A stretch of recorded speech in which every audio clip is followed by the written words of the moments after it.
Hola, buenas. Vale. Bueno, vamos a intentar continuar con la clase, con la asignatura.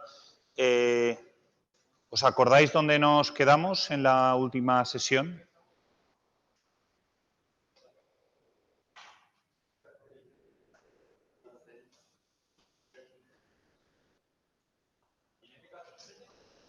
Estamos en cinética, sí.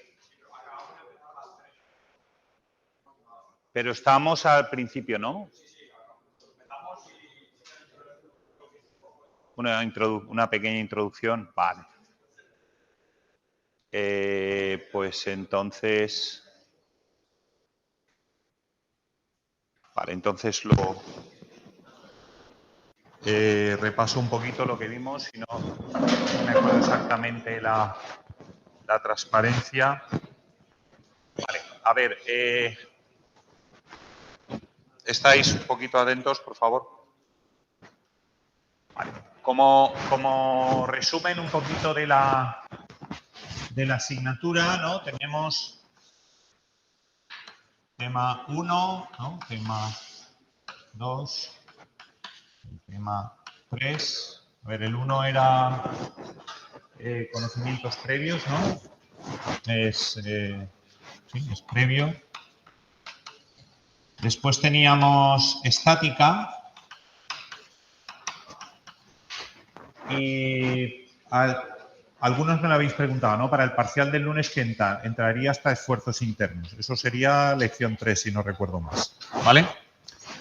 Sería esfuerzos internos. Es decir, nosotros lo que vamos a hacer es el parcial, ¿no? Bueno, también teníamos el tema 4, que era fricción, ¿vale? Entonces, por resumir un poquito, ¿vale? Y luego teníamos tema 5, cinemática, ¿vale? Y el tema 6, cinética. ¿Vale? Entonces, yo os contaba, a ver, bueno, el tema este de conocimientos previos, pues es algo que ya, ¿no? Que más o menos ya deberíamos de saber, ¿vale? ¿Qué es estática? Estática es cuando no existe movimiento. ¿Vale? Las cosas están quietas. Aplicamos las leyes de Newton, todas las herramientas que hemos visto antes de cálculo vectorial, cálculo escalar, matrices, determinantes, todo eso, todas esas herramientas las tenemos, pero no existe movimiento. Al no existir movimiento, bueno, pues tenemos ahí una serie de condiciones y ya está, ¿vale? Después tenemos fricción, ¿eh? Fricciones, normalmente la mayoría de problemas suelen ser estar al límite del movimiento. Es decir, cuando nos dicen cuánto puede ser la fuerza máxima que se puede hacer sin que empiece no sé qué a deslizar. ¿Vale? Normalmente aquí siempre estamos en el límite del movimiento. Siempre estudiamos límite al movimiento. ¿Vale? Normalmente ahí siempre estamos al límite del movimiento.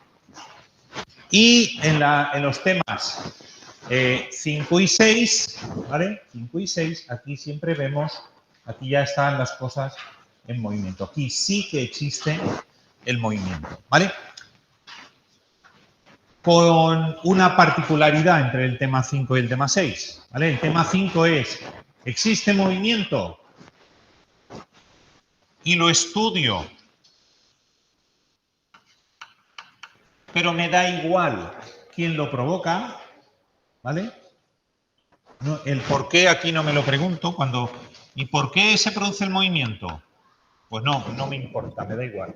Simplemente estudio el movimiento. Eso sí, lo que estudio en este movimiento siempre son fotogramas, ¿vale? Instantes concretos. Estudio fotogramas.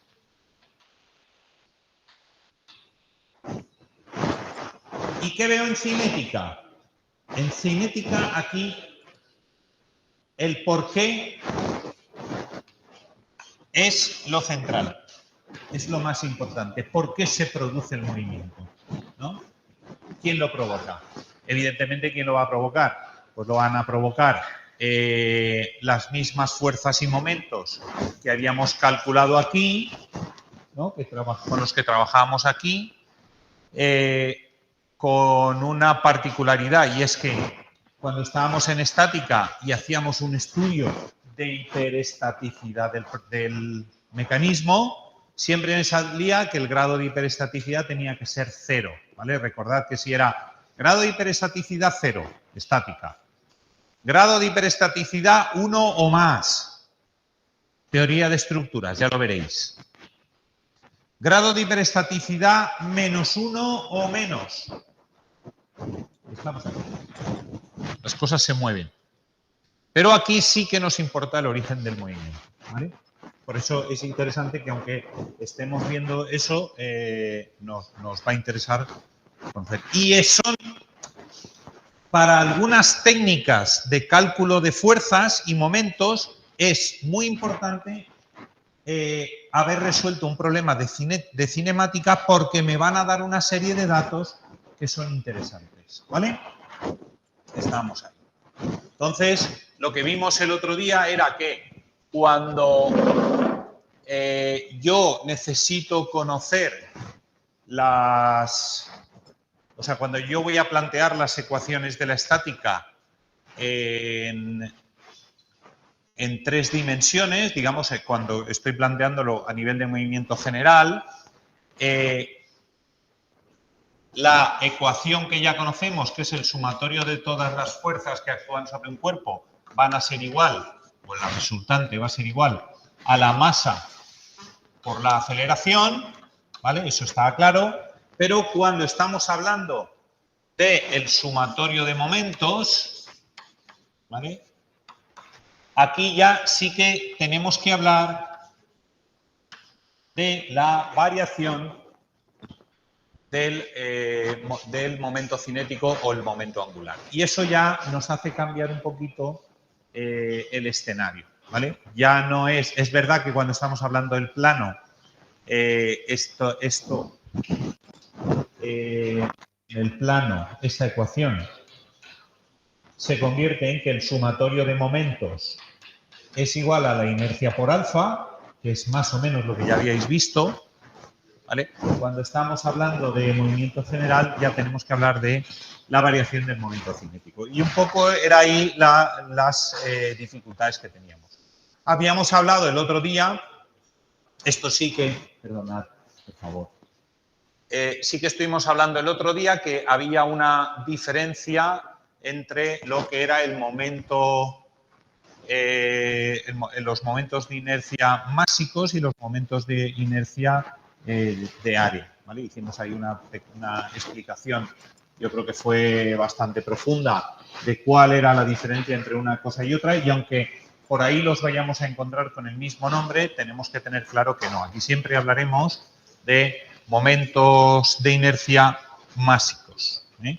Y aquí tenéis algunas formas de calcularlo de forma sencilla a partir de piezas conocidas, como por ejemplo pueden ser discos, anillos, esferas, cilindros. Importante, en los problemas que vamos a ver aquí y los problemas que vais a ver en el examen, el día del examen final, esto saldrá. O sea, lo normal es que haya que calcular algunas propiedades de algunas piezas conocidas. Y entonces os daré, pues, tendremos un disco, tendremos un anillo, tendremos una esfera, tendremos lo que sea, con el cálculo del momento de inercia másico con respecto a un eje o con respecto a otro. Y habrá que calcularlo con respecto a diferentes ejes, ¿eh? ¿Vale?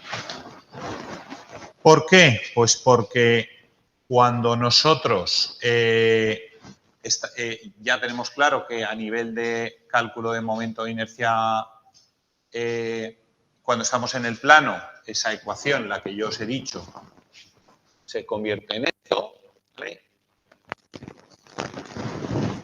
bueno, luego vimos también qué ocurre cuando no gira con respecto a su centro de gravedad, sino que con respecto a un eje genérico, aplicamos el teorema de Steiner y tal, y poco más. Y lo siguiente que vimos fue el principio de D'Alembert, ¿vale? El principio de D'Alembert era una técnica que utilizábamos para, conocido la cinemática de un cuerpo y conocidas las aceleraciones de los diferentes sólidos y de los diferentes puntos, nosotros podríamos transformar en un equivalente estático, podríamos llegar a utilizar estas ecuaciones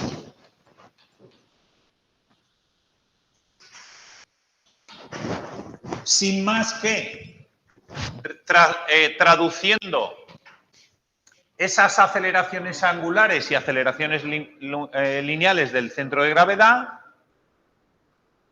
como lo que nosotros íbamos a denominar fuerzas de inercia. Es decir, no era ni más ni menos que coger esta ecuación y coger este término y meterlo aquí dentro. ¿Vale?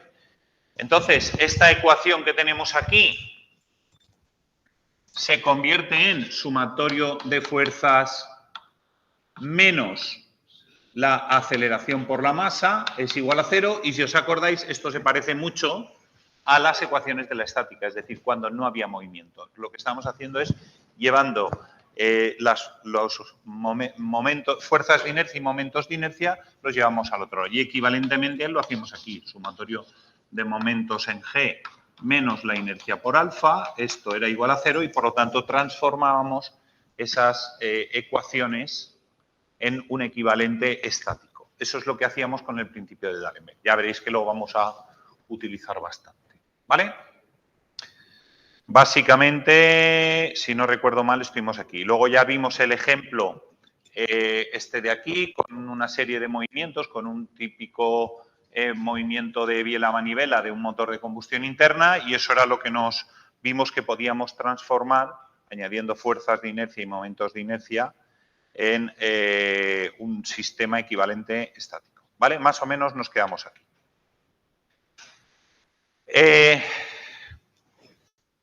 Bueno, cuando vamos a trabajar ya en movimiento general y estamos hablando del momento cinético, el momento angular, tenemos una primera ecuación que es la de traslación, la de sumatorio de fuerzas igual a masa por aceleración, que nos expresa esa suma de todas las fuerzas externas que van a actuar sobre el cuerpo, ¿no? Pues sobre un equivalente en su centro de masas, y eso le va a generar una aceleración precisamente de ese centro de masas.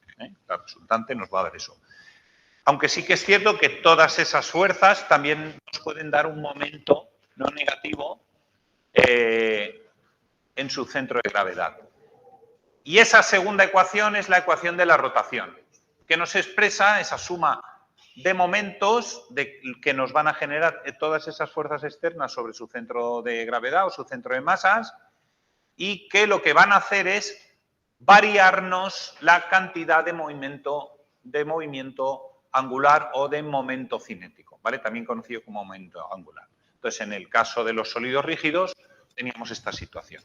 Esto es a nivel de movimiento general, pero luego la cosa se nos puede llegar a complicar, ya lo veréis, cuando tenemos un sistema cinemático con varios elementos unidos por ahí, ¿no? Unos tienen restricciones de movimiento con respecto a otros. Y entonces tendremos que empezar a introducir alguna idea, como por ejemplo, eso que nos ha funcionado también para simplificarnos problemas, que es imaginarnos que nos sentamos en una silla en un punto determinado, ¿vale? Es decir, lo que nosotros denominamos el uso de un sistema de coordenadas móvil. Ese uso del sistema de coordenadas móvil lo que nos va a permitir es simplificar algunas ecuaciones, ¿vale? Ya veréis que eso nos va a dar esa oportunidad y, por lo tanto, muchos de los elementos que nos aparecerán por aquí en las ecuaciones, ¿vale? Son más sencillos. Sí que es cierto que en el caso, por ejemplo, del movimiento de un cigüeñal, que es un elemento relativamente complejo, donde tenemos un montón de, pues las muñequillas, tenemos un montón de masas que están funcionando por ahí, ¿vale? Es decir, es un elemento bastante complejo. Sin embargo, generalmente los cigüeñales solamente van a estar girando en un único eje, ¿vale? Entonces, al plantear la ecuación del momento cinético, vemos que solamente una de las velocidades angulares tiene sentido y las otras no, y por lo tanto nos queda únicamente esta columna de aquí como resultado de la ecuación, ¿vale? Entonces, eso nos puede llegar a simplificar en problemas de este estilo cuando tenemos problemas de 3 dimensiones, donde alguno de los movimientos está restringido, al final nos resulta una cosa más sencilla, ¿vale? Esto suele ser a veces lo común. Y en este caso, las variaciones del momento angular los podemos representar como la inercia, o sea, la matriz de inercias multiplicado por alfa más omega por el momento angular en ese punto. Entonces, para esos casos, pues tenemos una situación bastante más sencilla. A la hora de plantear las ecuaciones en 3 dimensiones, básicamente lo que tenemos que tener en cuenta es que con las ecuaciones que hemos visto antes, sumatorio de fuerzas igual a masa por aceleración y sumatorio de momentos igual a la variación del momento cinético, en 3 dimensiones lo que vamos a poder sacar de esas 2 ecuaciones vectoriales van a ser 6 ecuaciones escalares. Una de fuerzas por cada eje y, por lo tanto, en fuerzas vamos a tener 3 y una de momentos por cada uno de los ejes. Por lo tanto, otras 3. Vamos a tener 6 ecuaciones. Eso por cada uno de los sólidos, ¿vale? Por cada uno de los sólidos. Es decir, ya podéis intuir que, aunque es cierto que podemos convertirlo en un equivalente estático, si os acordáis, en estática eso nos pasaba por el número de sólidos que teníamos. Entonces, muchas veces tenemos 3 o 4 sólidos, pues eso hay que multiplicarlo por el número de sólidos que tenemos. Las cosas se van a ir complicando. Entonces, para eso utilizaremos otra serie de herramientas, otra serie de técnicas que probablemente para algunas aplicaciones en concreto van a ser más recomendables, ¿vale? Ya veréis que tenemos ahí herramientas que nos permiten mejorar esto. Sobre todo, reducir el número de ecuaciones, ¿vale? Y simplificarnos lo que tenemos que resolver. Pero bueno, en el caso de 3 dimensiones tenemos esas 6 ecuaciones con 6 incógnitas, ¿vale? Esto siempre tened en cuenta que está planteado con respecto a su centro de gravedad, ¿vale? ¿Qué ocurre si el sistema nos interesa utilizar otro punto que por circunstancias del problema no es su centro de gravedad, pero tiene alguna ventaja a nivel de cálculo? Vale, pues podemos transformar esas ecuaciones, sobre todo la del momento, plantear sumatorio de momentos en ese punto O, tendrá que ser igual a la variación del momento cinético en ese punto O, y O puede ser cualquier punto, ¿vale? La variación del momento cinético puede ser cualquier punto, y la forma de calcularlo va a ser utilizando esta técnica, ¿vale? El momento en O será el momento en su centro de gravedad más el punto vectorial del vector O centro de gravedad vectorialmente por la masa, por la aceleración de ese centro de gravedad. O sea que en algunos casos en los que yo, en lugar de centrarme en el cálculo en el centro de gravedad, me interese plantearlo en otro punto, puedo hacer esta conversión, ¿vale? Y llevarme el cálculo de la variación del momento cinético a ese punto. Esto se puede demostrar básicamente entendiendo que, si recordáis, esta fórmula donde teníamos que el momento angular en cualquier punto O era el de su centro de gravedad multiplicado por esto.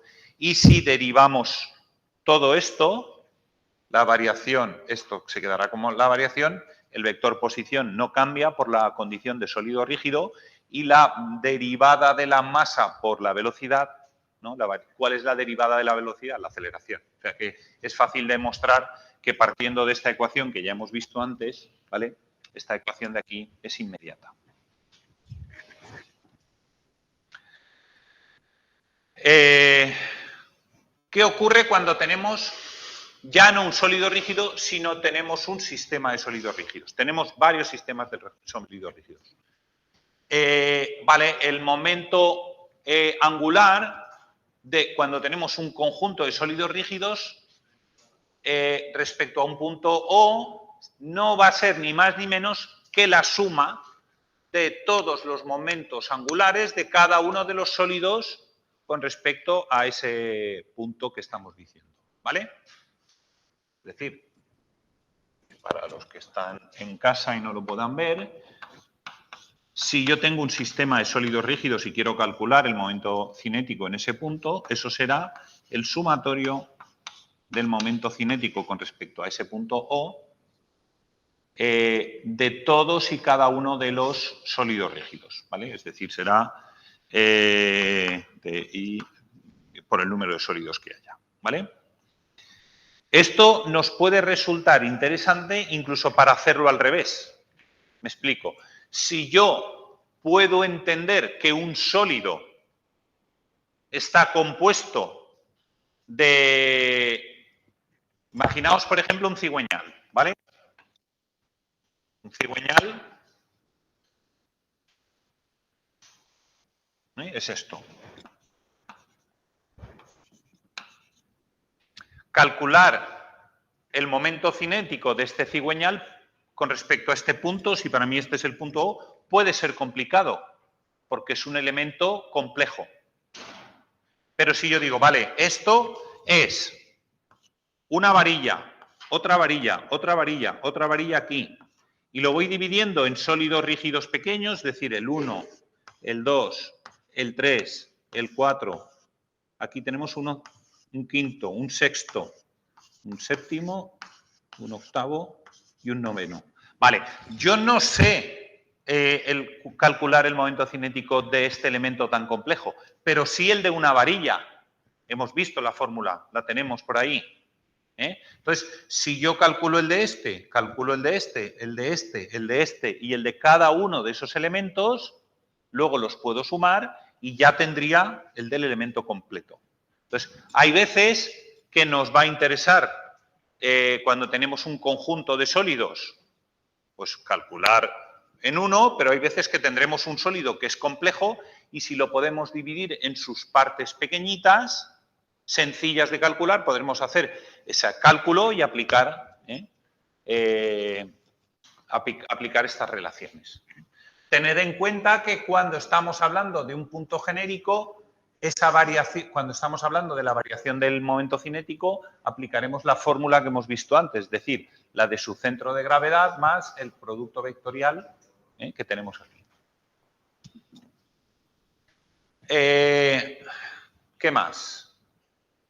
Las ecuaciones de fuerza van a ser en este caso siempre más sencillas, porque simplemente es la masa por la aceleración. Entonces, el cálculo de esta misma relación la podremos seguir haciendo, pero en lugar de la masa global del sólido, podemos contemplarlo como la suma de las masas pequeñitas de cada uno de los sólidos. Vale, pues esos son simplificaciones que, como ya os he dicho, lo puedo hacer desde varios sólidos para convertirlo en uno o un sólido complejo, dividirlo en sus trocitos fáciles de entender, los calculo esos fáciles de entender y fáciles de calcular y luego lo único que tengo que hacer es sumarlos. Tengo básicamente esas dos alternativas. ¿Cómo calculamos el momento angular cuando estamos hablando de 3 dimensiones? ¿Vale? El momento angular hemos dicho que es la matriz de inercias multiplicado por la velocidad angular. ¿Vale? Básicamente eso es el momento angular. Las matrices de inercias recordad que es una matriz diagonal, por lo tanto tiene algunas propiedades interesantes, es una matriz diagonalizable y las matrices diagonalizables nos suelen gustar mucho porque hay algunas técnicas matemáticas que nos las dejan muy simples, ¿no? ¿Qué ocurre cuando yo tengo una matriz diagonalizable? ¿En qué la puedo convertir? Casi en un vector. La puedo convertir en una matriz diagonal. Y una matriz diagonal quiere decir que solamente va a tener elementos no nulos en la diagonal. Y que todos los demás elementos van a ser cero. Entonces, si yo tengo una matriz diagonal, que casi todos los elementos son cero, pues cuando empiece a hacer operaciones matemáticas, cuando empiece a multiplicar las cosas por cero, pues me van a quedar ecuaciones muy simples, ¿eh? De hecho, también veremos que llegaremos a esa conclusión. Entonces, la matriz IG es la matriz que tengo central de inercia. Yo tengo que plantearme que esas propiedades de simetría me permite tener esa matriz como diagonal principal. Me va a resultar fácil calcular los momentos de inercia respecto a los ejes conocidos, ¿vale? Y el resto de elementos ya veréis que también resultan relativamente sencillos.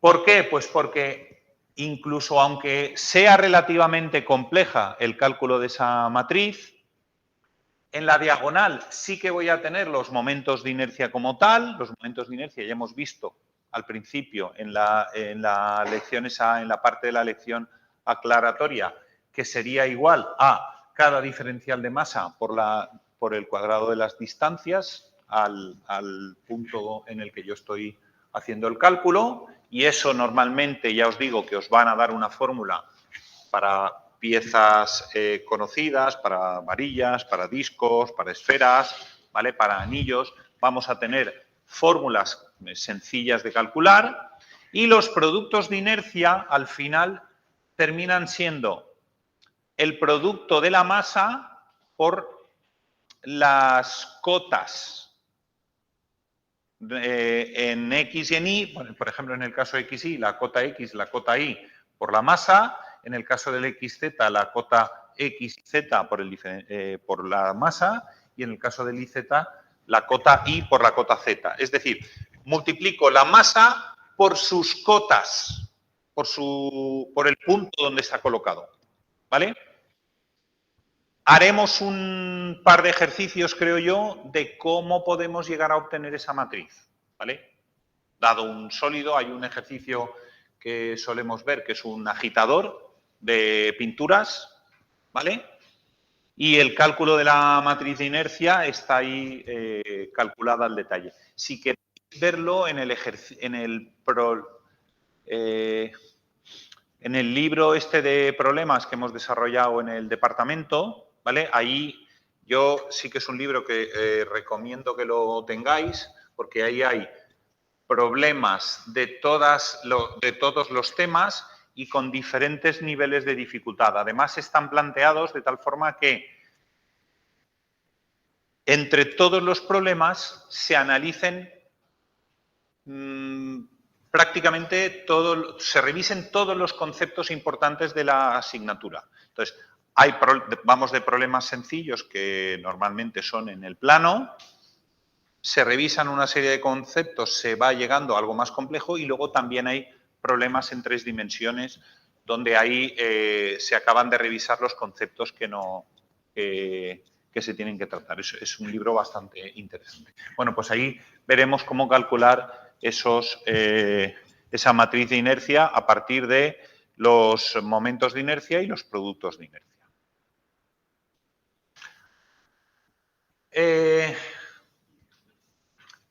Bueno, cuando estamos hablando del movimiento general en 3D, seguimos con estas ecuaciones, que son las básicas, que en este caso también se les conoce como las ecuaciones del equilibrio dinámico.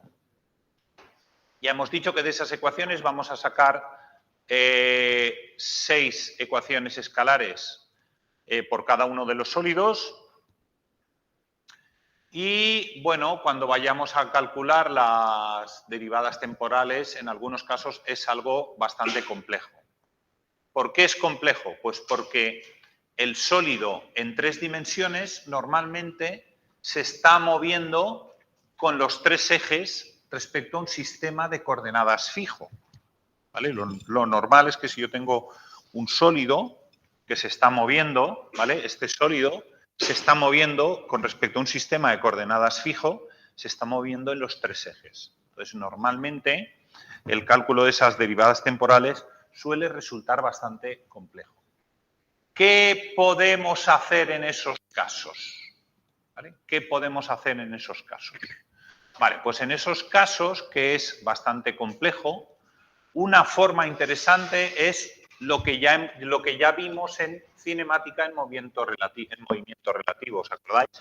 Cuando estábamos aquí y teníamos un movimiento relativo entre 2 sólidos. Si nosotros utilizamos el concepto de movimiento relativo, que no es ni más ni menos que poner un sistema de referencia móvil donde nos dé la gana, y donde nos dé la gana es poner un sistema de coordenadas móvil en el punto más interesante.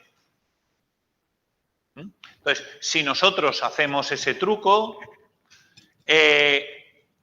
nos quedará que la variación del momento angular será igual a una variación del momento angular relativo más el producto de un omega que tenemos aquí grande multiplicado por el momento angular en el centro de gravedad. Y a este omega es la velocidad angular del sistema de referencia móvil. Entonces, aunque esto a priori pueda parecer un poco complejo, luego ya veréis que nos va a quedar bastante más sencillo. ¿Y qué es la velocidad del momento angular relativa? Pues será la variación de esa y respecto de su centro de gravedad multiplicado por omega. ¿Vale? Entonces, yo aquí lo que tendría en este caso es que... Perdón.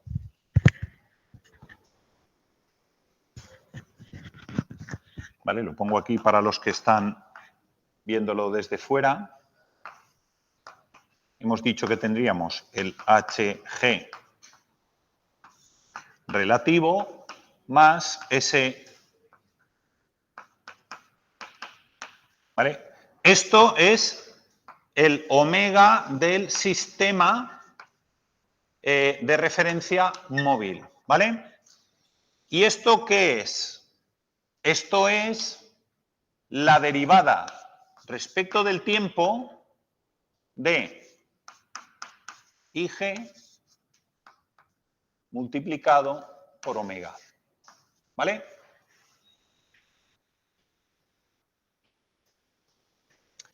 ¿Y qué es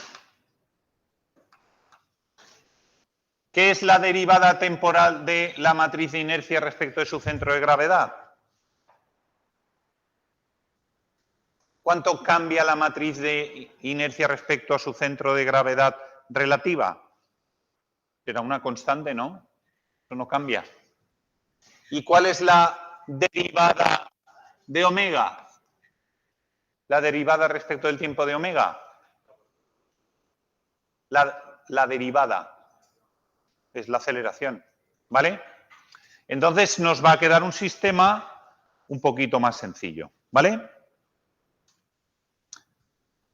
Por ejemplo, en este caso, si vamos a ver varios ejemplos, imaginaos que yo tengo un robot que está girando con respecto a un motor 1 en el eje Z y tengo un segundo motor colocado en este punto de aquí, en este eje, ¿vale?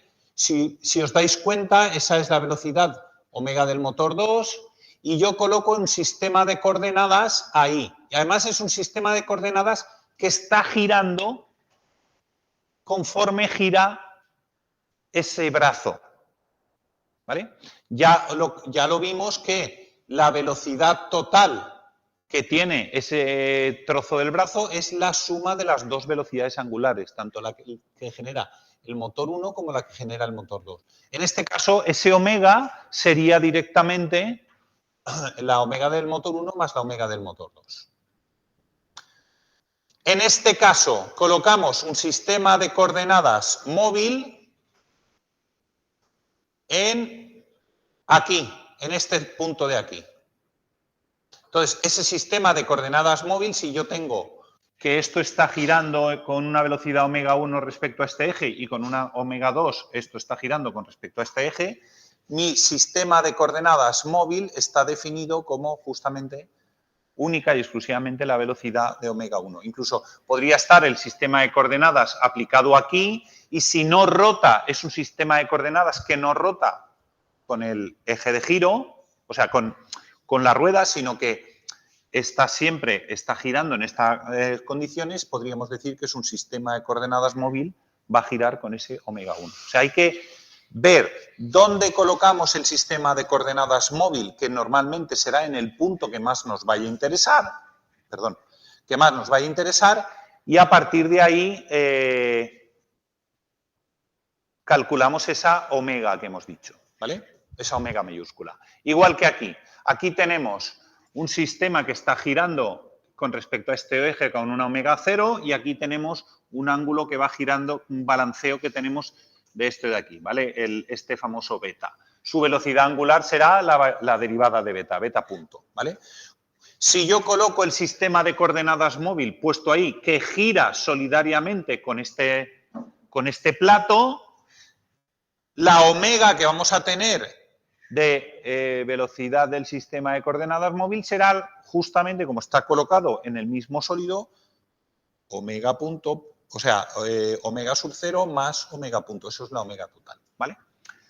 ¿Está claro la idea o no? Es decir, vamos a intentar colocar nuestro sistema de coordenadas para este tipo de problemas donde más nos interese, porque calcular la inercia de un disco o la matriz de inercias de un disco, cuando yo coloco el sistema de coordenadas móvil en su centro de gravedad es muy fácil porque ya tengo las fórmulas, pero si lo tengo que calcular a partir de un punto fijo colocado como sistema de coordenadas estático, pues me va a resultar más complejo. Y como eso se va a ir moviendo, va a ser todavía más complejo, ¿vale? Entonces, todo esto que os estoy contando ahora realmente se hace para simplificarnos la vida, para tener una vida un poquito más sencilla, ¿vale? Hacemos un pequeño receso de 3-4 minutos y vamos a ver si podemos ver esto en algún problemita.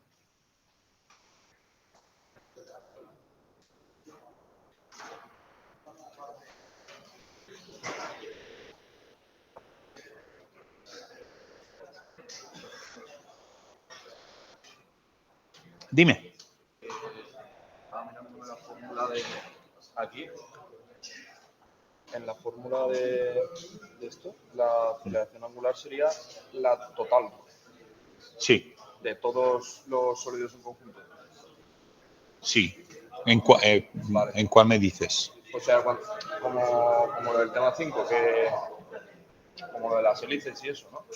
Sí. Vale. Vale, veremos algún ejercicio, ¿eh? Vale. Y ahí lo concretaremos.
Bueno, continuamos.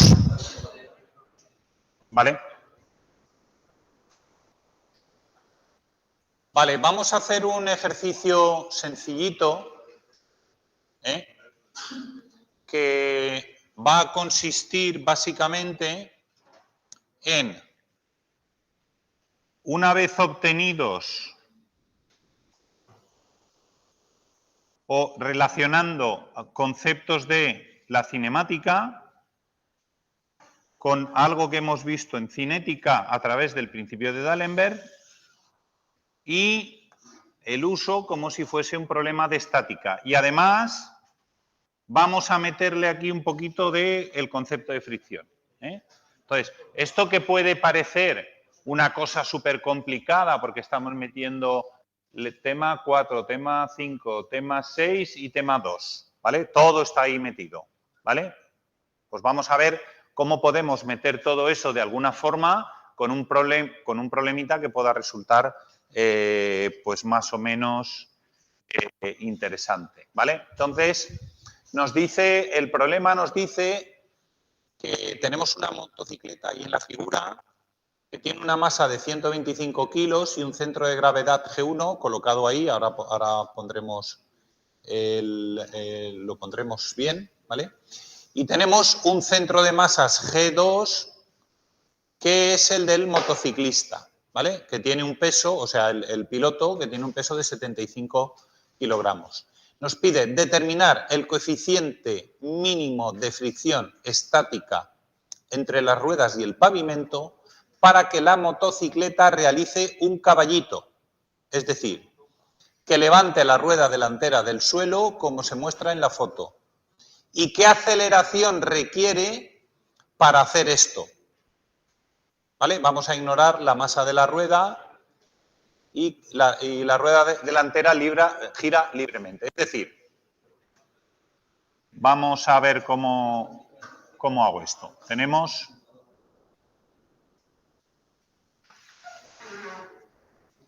¿vale?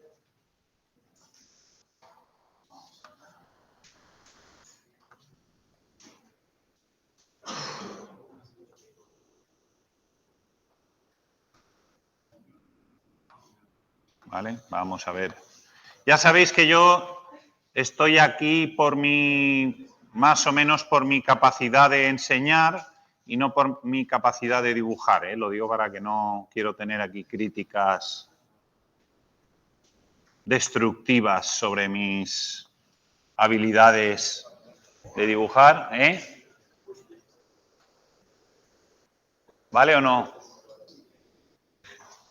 Vale, tenemos aquí el centro de gravedad del piloto y tenemos aquí el centro de gravedad de la motocicleta, ¿vale? Entonces, lo que nos dicen, bueno, nosotros tenemos que hacer, digamos que tendríamos que hacer como dos cosas. Primero, un diagrama cinemático, ¿vale? Tendríamos que hacer un diagrama cinemático y luego un diagrama de cuerpo libre. ¿Por qué? Porque lo que queremos es un poco entender todo esto. A nivel de diagrama cinemático, ¿vale? Aquí voy a intentar hacerlo muy sencillo, el diagrama cinemático. Es muy sencillo porque yo al final lo que tengo es, ¿vale? Y aquí tengo el piloto. Y yo aquí lo que tengo es, desde su centro de gravedad, tengo la aceleración, vamos a llamarle la aceleración de la motocicleta, y desde aquí también la aceleración de la motocicleta. ¿Por qué? Porque para mí, lo que me están preguntando al final es cuánto tiene que acelerar la motocicleta. Por lo tanto, me da igual, a priori me va a dar igual la velocidad y el dato que me va a resultar interesante es la aceleración de la motocicleta. Justamente en el instante en el que el piloto va a hacer el caballito, ¿vale? ¿Qué le ocurre al conjunto piloto-motocicleta? ¿Vale? Que están acelerando únicamente en el eje Y, en el eje X, solamente tenemos aceleración en esta dirección, ¿vale? Aquí lo que tenemos es la carretera, ¿vale? Y eso es lo que va a ocurrir. Para que haga el caballito, ¿cuál es la condición? ¿Que la rueda delantera quién? Que la rueda delantera esté justo en el límite de no tocar el suelo. Entonces, cuando yo voy a hacer el diagrama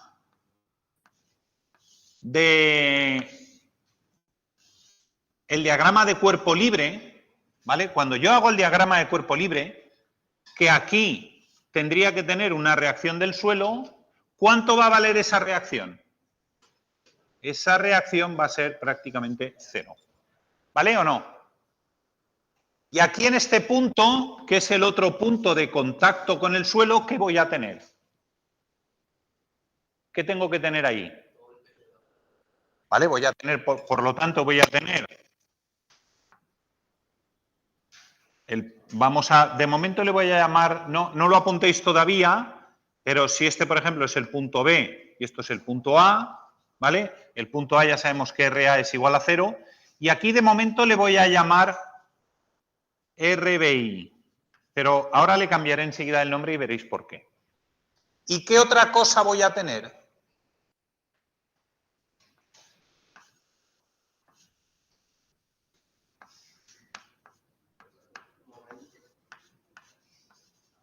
Vale, si tuviese un momento es porque está empotrado al suelo. Pero la rueda no está empotrada al suelo. ¿Qué tengo aquí? ¿Qué tipo de unión tengo aquí? ¿Apoyo fijo, apoyo móvil o empotramiento? Apoyo móvil.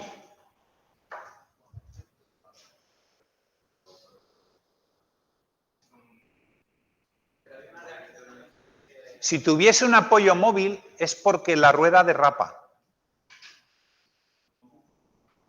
¿Para que levante qué tengo que tener? No. No.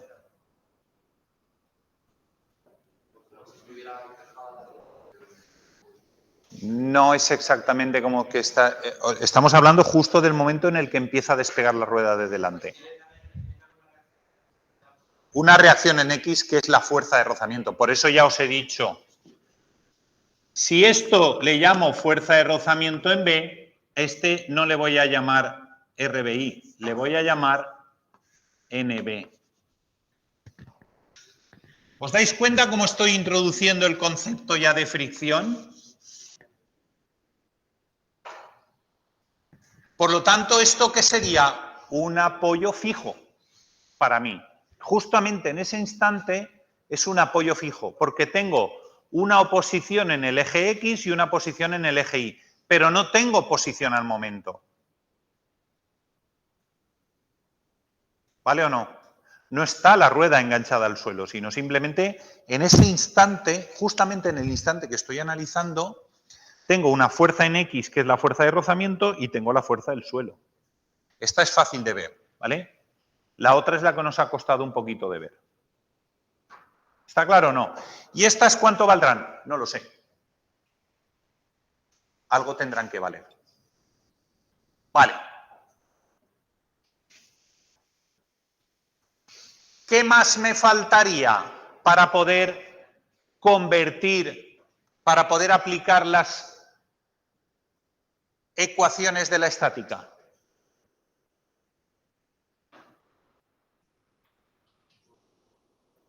¿Cómo he dicho que calcularíamos esto lo hemos dicho que lo calcularíamos como un equivalente estático, pero esto está en movimiento. Recordad que siempre analizamos una foto, pero en movimiento. Entonces, en un instante puedo tener unas condiciones determinadas, pero siempre tengo que tener en cuenta que ahora está en movimiento. Ahora yo lo que estoy diciendo es, vale, ese movimiento lo quiero transformar en un equivalente estático. ¿Qué habíamos dicho qué herramienta nos sirve para un sistema dinámico convertirlo en un equivalente estático? El principio de D'Alembert. Y el principio de D'Alembert lo que nos va a relacionar es que estas aceleraciones se tienen que convertir automáticamente en fuerzas de inercia, ¿no? Si la aceleración va hacia adelante será una fuerza de inercia del piloto y aquí una fuerza de inercia de la moto. ¿Vale? Ya casi lo tengo todo, ¿no? Ya casi lo tengo todo. Pues yo lo que estoy diciendo es que el piloto va a percibir en su equivalente estático una fuerza de inercia que en este caso va a ser igual a menos la aceleración de la moto multiplicado por la masa de la moto, que nos han dicho son 125 por 9,81 I. ¿Vale? De hecho, no sé, supongo que algunos de vosotros habéis ido en moto. Notáis que cuando aceleráis, ¿no? Notáis una fuerza hacia atrás. ¿Vale? No es una fuerza hacia atrás, es la moto la que está tirando de vosotros hacia adelante porque vuestro cuerpo intenta cumplir la primera ley de Newton, que es que si no hay ninguna fuerza, yo me mantengo como estoy. Sin embargo, lo percibimos como que hay una fuerza que nos tira hacia atrás. ¿No? Lo percibimos como una fuerza que nos tira hacia atrás. Eso es lo que D'Alembert denomina fuerza de inercia. ¿Vale? Perdona, esta es la de aquí, la de la moto. La del piloto es fuerza de inercia del piloto, será igual a menos la aceleración por 75 por 9,81 I. ¿Vale?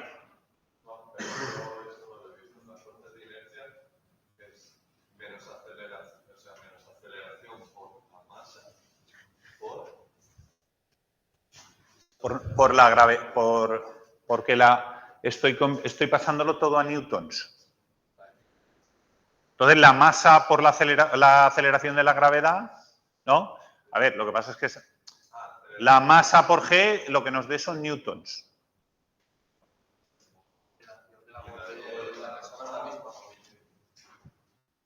La aceleración de la moto y de la persona es la misma, correcto, ¿vale? ¿Qué otras fuerzas aparecen aplicadas a su centro de gravedad? El peso, ¿no? Aquí también tendré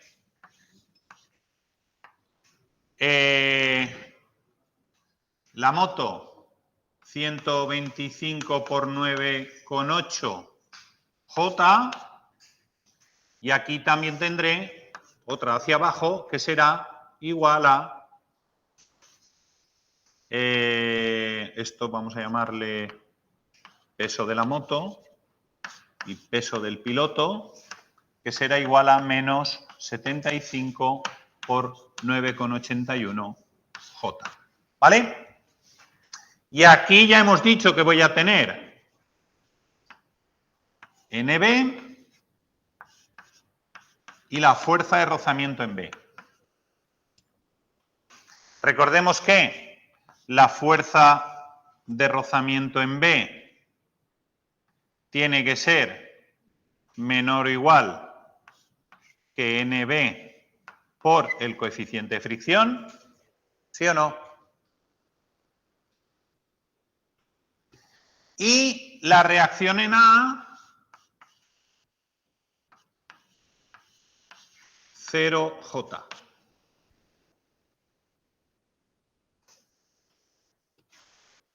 ¿Vale? ¿Qué incógnitas tenemos aquí?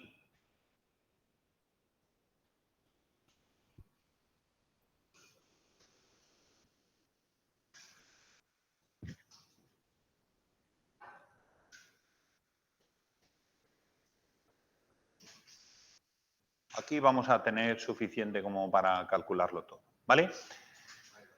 Entonces, si ya tenemos esto, lo importante de esto que acabo de poner aquí es que hemos convertido un problema donde me están preguntando la aceleración, es decir, un problema en realidad podíamos decir incluso de fuerzas, ¿no? Luego ya podría calcular hasta la potencia de la moto o el par que me tiene que generar en las ruedas, todo eso lo podría calcular después. Pero fijaos que este problema de cinemática lo estoy convirtiendo en sus equivalentes en fuerzas y momentos, y a través del principio de D'Alembert lo he convertido en un equivalente estático, pero teniendo en cuenta conceptos de fricción. ¿Vale?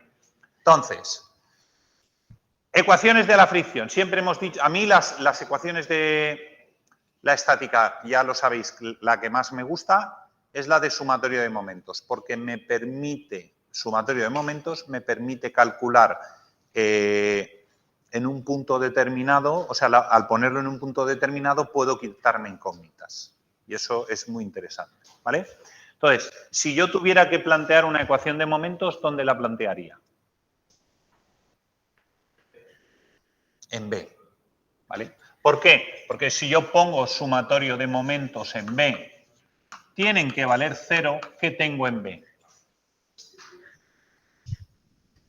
Tengo en B estas dos que no me van a generar y luego yo puedo, digamos que aquí hay como dos tipos de momento, ¿no? Ya que es un problema de fricción, hay dos tipos de momento. Los estabilizantes, que son el peso, ¿no? Que son momentos, en este caso los estabilizantes son momentos negativos, y los desestabilizantes, que son estos de aquí. Entonces, bueno, vamos a calcular. Estabilizantes. Eso lo podríamos calcular directamente como la coordenada B, centro de gravedad de la moto, por ese vector, ¿no? Hacerlo vectorialmente, si queréis lo podemos hacer así. ¿Cuánto vale el vector B, centro de masas de la moto? ¿Vale? Nos vamos a ver lo que nos dice el problema. y el B, centro de gravedad de la moto, es 0,8x, 0,6y. 0,8y más 0,6j. ¿Sí o no? Y el vector B, centro de masas del piloto, es igual a 0,4 en X, 0,9 en Y, ¿vale? Por lo tanto, 0,4Y más 0,9J, ¿vale? Digamos que ya lo tendríamos todo. Sumatorio de momentos sería el momento que produce IJK. Vamos a hacer primero el de la moto, que sería 0,8, 0,6, 0. ¿Y qué fuerzas están aplicadas en el centro de gravedad de la moto? El peso de la moto, que es en X menos la aceleración del conjunto de la moto por 125 por 9,81. ¿Vale? En J, menos 125 por 9,81. Y en K, 0. ¿Vale? Esto es el centro, esto es el momento con respecto al centro de gravedad de la moto. Más el momento que me genera IJK. El piloto, hemos dicho que es 0,4, 0,9, 0. Y la fuerza que está actuando sobre el piloto son en I menos 75 por 9,81, aceleración del conjunto, aceleración de la moto, y en el eje Y menos 75 por 9,81, 0. ¿Vale? Calculamos. ¿Alguien que tenga ahí? A ver.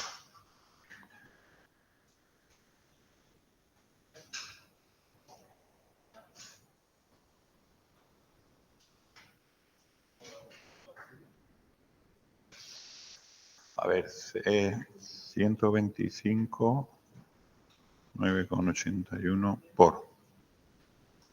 Esto es, perdona, 1,226,25, ¿vale?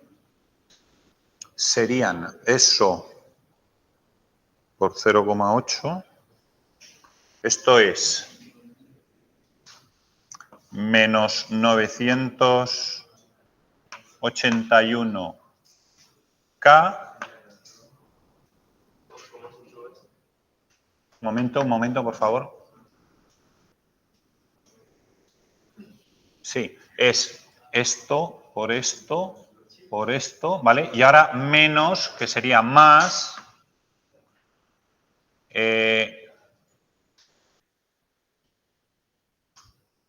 eso multiplicado por 0,6, 735,75, aceleración de la moto, K.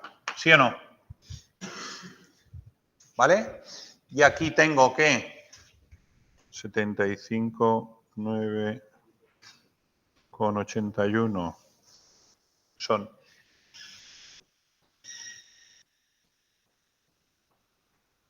estos son 735, ¿no? Con 70. Vale. Y eso por 0,4 son 294 menos 294,3 K.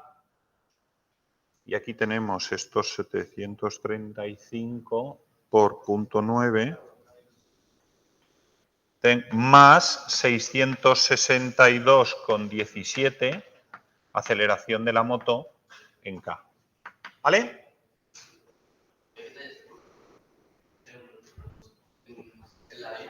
Sí.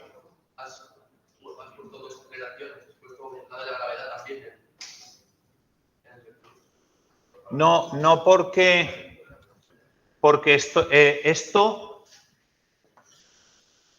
es pasar el peso a newtons. ¿Vale? Y esto también es pasar el peso a newton siempre. ¿Vale? Entonces me quedaría que 0 tiene que ser igual a positivos, que además van con la aceleración de la gravedad, son 66217, 735,75 más serían 1397,92 AM menos 981 294, ¿no? Menos 1275. ¿No? ¿Es así? Y de aquí saco que la aceleración será igual a ese numerito dividido los 1300, ¿vale? Y eso me sale 0,912 metros partido segundo al cuadrado. ¿Vale? Lo bueno que tiene meterlo todo en unidades del sistema internacional es precisamente que lo que sale siempre va en unidades del sistema internacional. Creo que lo he hecho bien, ¿eh? Es posible que haya alguna errata, pero está claro cuál es el concepto. De la ecuación de momentos, mis únicas incógnitas son, al final, la única incógnita que tengo es la aceleración. Pues, por lo tanto, ya tengo la aceleración, ¿vale? Ahora,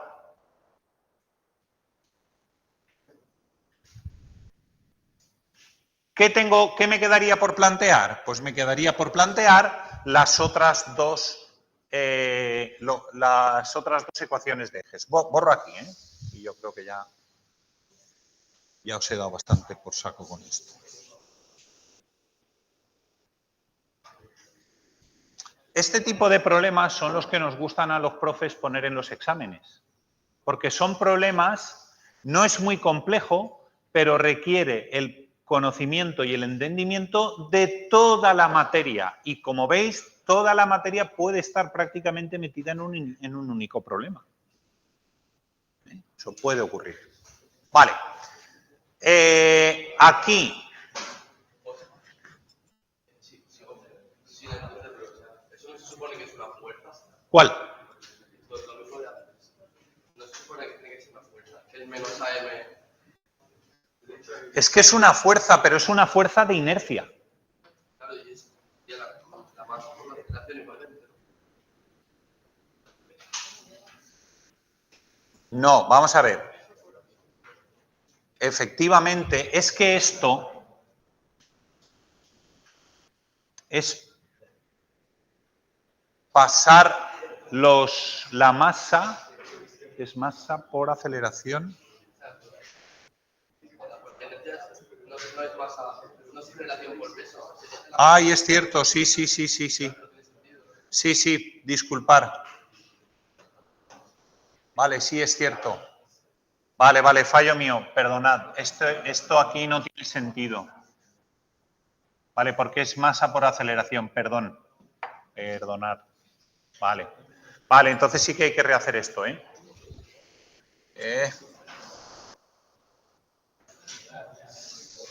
Vale, perdón.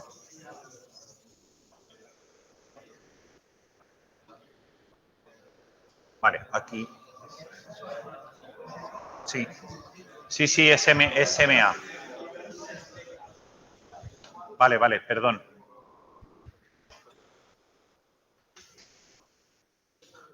Vale, hacemos este cálculo, ¿vale? Serían los 1226,25 multiplicado por 0,8.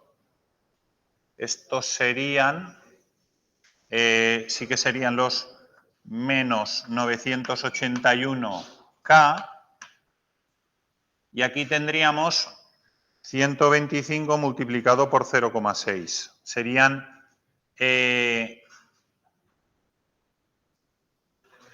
más 75 AMK, ¿vale? Tal y conforme lo había puesto yo, en realidad creo que estaba calculando Gs. O sea, el numerito ese que me había salido serían Gs, 0,91 Gs. Gs es la aceleración de la gravedad. Bueno, es un... O sea, lo estaba calculando como Gs. Vale, y aquí tenemos...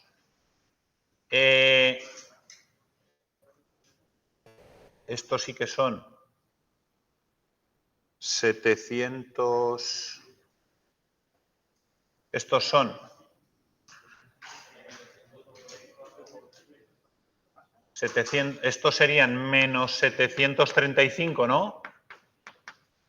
Con 75 más, y ahora es 75 por 0,9, que es 67,5 AM. ¿Es así o no?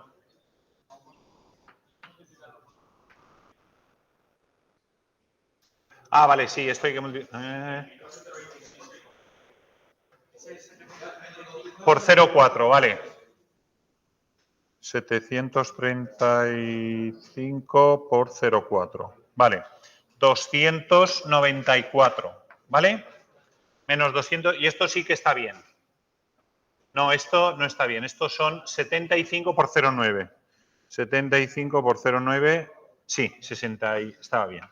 67,5. ¿Vale? Al final me queda que 0 es igual a este de aquí. Dime. No, es el cálculo del valor absoluto, lo pongo aquí en menos. Son los 2,94 más el 9 más 9,81, ¿vale? Serían menos 1.275 más 142,5 AM, ¿vale? Y de aquí sé que la aceleración será igual a 8,95 metros partido segundo, ¿vale? Y si os dais cuenta, los 8,95, si los divido entre 9,81, me dan el 0,91 G. O sea, lo que había calculado antes era 0,91, no eran metros segundo al cuadrado, sino que eran Gs, ¿vale? Que es lo mismo que la aceleración, que las Gs, ¿no? Lo que sienten los pilotos y tal. Es una historia lo que había hecho ahí, ¿vale? Pero que al final sí que tenía ese sentido. En todo caso, 8,95, ¿no? ¿Qué me habéis dicho? 8,95 es 8,95 metros por segundo al cuadrado. Vale. Ahora, vamos a plantear las otras dos ecuaciones. Sumatorio de fuerzas en X tienen que valer 0. ¿Y qué tengo en X? Tengo la fuerza de rozamiento, ¿no? Tengo menos la fuerza de inercia de la moto menos la fuerza de inercia del piloto. Fuerza de rozamiento, no sé lo que vale. Menos fuerza de inercia del piloto. ¿Cuánto vale la fuerza de inercia del piloto? Son 75 kilos por 9, o sea, por 8,95. ¿Vale? Tengo menos 671,25 menos la de la moto, que son 125, 8,95 por, ¿vale? Menos. Vale. De ahí saco que la fuerza de rozamiento tiene que ser igual a 1790 newtons. ¿Vale? Dime.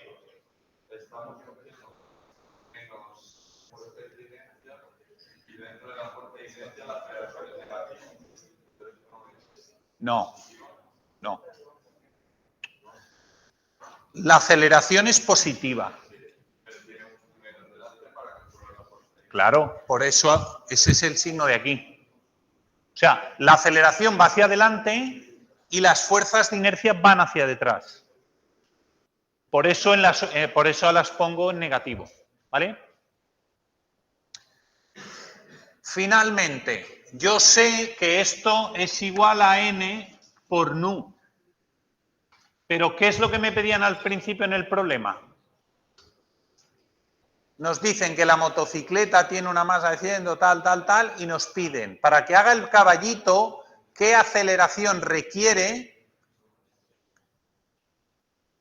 y cuál tiene que ser el coeficiente de fricción de la rueda con el asfalto para que el caballito se pueda hacer. Entonces, ya sabemos que la aceleración tiene que ser esa. Ahora lo que necesito conocer es el coeficiente de rozamiento. ¿Vale? ¿Y de dónde saco yo? Si yo ya acabo de calcular la fuerza de rozamiento en B, pero me falta conocer la normal en B. ¿Y cómo calculo la normal en B? Pues con la sumatorio de fuerzas en I igual a 0. ¿Y qué tengo en I? Tengo NB menos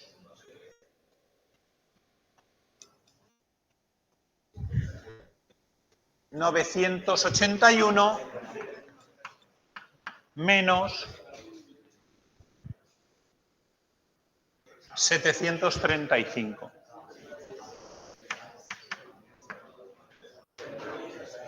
Con 75. ¿Vale? Por lo tanto, NB es igual a 981, 735, ¿vale? 1716 newtons.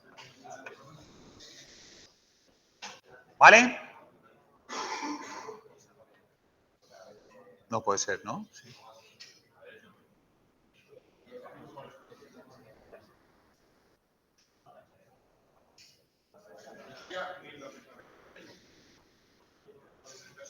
¿Cómo? Si es el peso de la moto por la aceleración de la gravedad, ¿no? Vale. Sí, son 1200. Vale. Espera. Vamos a ver. Vamos a calcular, 1226 con 25 menos 735, ¿sí o no? Con 75, vale. Entonces no es esto, es 1226,25 y 735,75. Vale, estos son 1962 newtons. ¿Vale? Vale. Y uniendo esta ecuación con esta de aquí, saldría que el coeficiente de fricción, recordad que esto es menor, el coeficiente de fricción tendría que ser mayor o igual a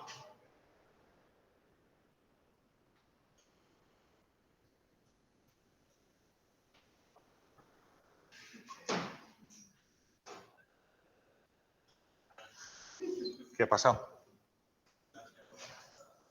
¿Tenemos clase? ¿Hay clase ahora? ¿Vale? ¿Vale? Tiene que ser mayor o igual que 91. ¿Vale? Me suena que no salía tan grande, no sé dónde.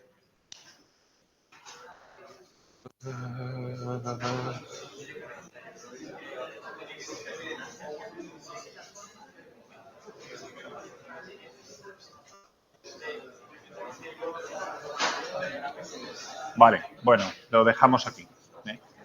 ¿Está claro más o menos o no la idea? Me suena que salía más grande. Ah, sí, 0,90. Vale. Vale. Entonces, fijaos, por favor. Fijaos un poco lo que hemos estado viendo, ¿vale? Hemos viendo diagrama de cuerpo libre antes de meter principio de D'Alembert, diagrama cinemático, y luego esas dos aceleraciones hay que llevárselas aquí como fuerzas de inercia para obtener mi diagrama de cuerpo libre equivalente estático. Y eso es coger, aplicar el principio de D'Alembert para relacionar cinemática con dinámica. Después metemos aquí en fuerzas X y fuerzas Y, metemos el concepto de rozamiento y al final a calcular. Fijaos que con la ecuación de momentos hemos podido determinar cuál tenía que ser la aceleración y con las dos ecuaciones de fuerza hemos podido averiguar cuál sería la fricción, ¿vale? Es decir, necesitamos una goma que tenga una cierta adherencia, ¿vale? ¿Está claro? ¿Dudas? ¿Preguntas? Si queréis lo dejamos aquí y nos vemos el lunes. Algunos de vosotros los veré en la sesión de problemas y a todos en la sesión de teoría que tenemos el parcial, ¿vale? Será en el salón de actos. Perdón. Sí, bueno, el aula magna, salón de actos, aula magna o sí. ¿Vale? Es decir, en la parte central arriba del todo. Tendremos hora y media. Creo que no hay nada después y a lo mejor podríamos, si alguien necesita más tiempo, ¿vale? Venga, chicos, chicas, buen fin de semana. Dime. Creo que no voy a llegar a tiempo al examen. Lo de yo soy el que te mandé por el funeral, eso fue el miércoles. Eso fue que me confundí.